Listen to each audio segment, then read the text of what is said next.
This morning at about 8:27 a.m., Clearwater police officers responded to this location along with Clearwater Fire Department personnel with regard to a juvenile that had been shot. Clearwater paramedics did everything they could to treat the juvenile, but the juvenile did pass away this morning. Clearwater Police is investigating this incident. It's a tragedy in all respects, but it's very early in the investigation for us to really discuss or identify exactly what the manner of this tragedy was. We will be looking at all potential angles, whether it was an accidental, self-inflicted, or some other criminal matter beyond that. There are many angles that we'll have to look at. We're currently still speaking with the family that has been very cooperative and is in the great amount of distress, as you can imagine. And we will release some more names later this afternoon as soon as we get a little further in the interview with the families and to respect the privacy. And we are, of course, coordinating with our school system as well to make sure that friends and family of the deceased are well taken care of and given the attention that they need.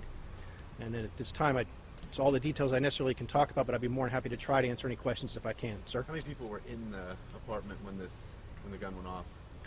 At that point, I really don't know. We're still trying to ascertain that. I mean, we know we have the person who called us this morning. That person was there, but we don't know when the gun went off, who was actually at the residence side. They're working on those interviews right now. How many shots were fired? We believe just one is what we believe right now. Was that a family member that called? Who called? Yes, it was a family member, and we'll release those names this afternoon. Was the gun owned by somebody who lives in the residence? Do you know that? The firearm, we do believe we have the firearm that was involved, and it does appear that it was owned by the residents. Legally? Yes. At this time, we haven't gotten that deep into it, but there's no reason at this time to believe that there are any illegal activities as far as owning the firearm. What type of gun? It's just a handgun at this point. The time of the incident, and can you tell us the race of the kid? We received a report at 8:27 a.m. As far as the race and gender and all that, provides that information this afternoon with the biographical information. Can you tell us who all lived in the home? Not right now, but that'll be included when we release the names. We'll give all the names. Anything about people suspicious? I think anytime you have a tragedy with a 10-year-old boy, I'm going to look at it like it's suspicious. And there are several things that we have to look at that involved in this case. There are things that we have to evaluate even if it is an accident. Okay? Just because an incident is an accident doesn't mean there's not other things that have to be reviewed from a culpable negligence standpoint. There are rules and laws that we have to evaluate. Was this the 10-year-old's home?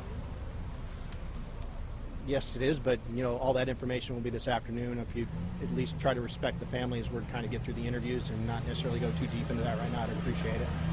Can you tell us what school the boy attended?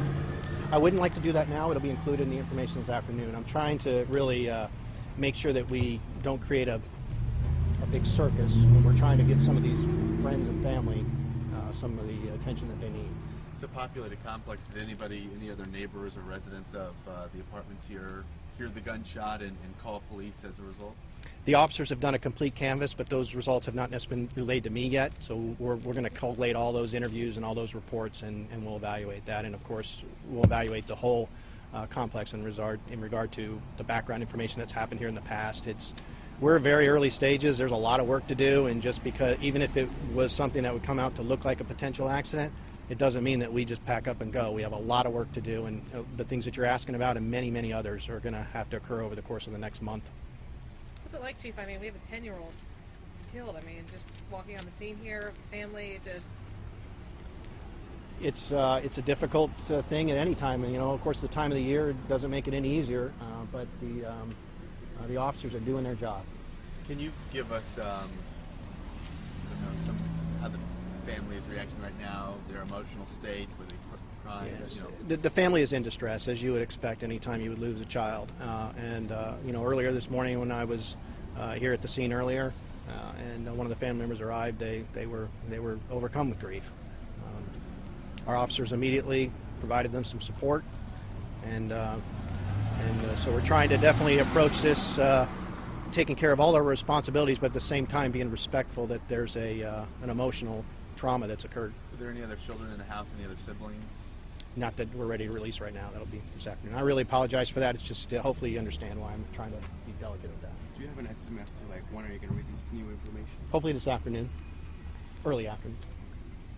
Just want to be totally clear on something you said at the very beginning. You're still not releasing whether or not this was an accident, self-inflicted, etc. or criminal Or matter. criminal. Right. Yeah. I mean, it's just too early in the investigation. They are right now, as we are all standing there, the detectives are interviewing the family members, and they are the people right now that are cooperating, that have the insight that we need to make some of those preliminary judgments, to be honest with you.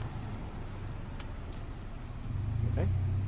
Anything else? Can you give us just, I mean, and I know it might be hard to relay this message to viewers because we don't know the specifics of how this came about, but just the importance of gun safety, regardless, if you have a gun in the house. I think that it's a very good point. I think there are rules and restrictions on making sure that you keep a gun in a safe manner that's not accessible to a child, and I think it's just a responsible thing to do as a gun owner. I don't think anybody, I'm not in a position to debate the Second Amendment here or anything, but with certain rights and responsibilities in the Constitution comes great responsibility. And if a person chooses to own a firearm, there is a responsibility for them to keep that in a safe location. And I think that extends even to keeping your firearms, if you keep them in your car, locking your vehicle. I know myself and several other executives at law enforcement have complained about unlocked vehicle burglaries where firearms have been stolen. It goes without saying that you need to handle these items that are dangerous in a safe manner. Thanks, Chief. Thanks. All right. Thank you all for coming out. Appreciate it.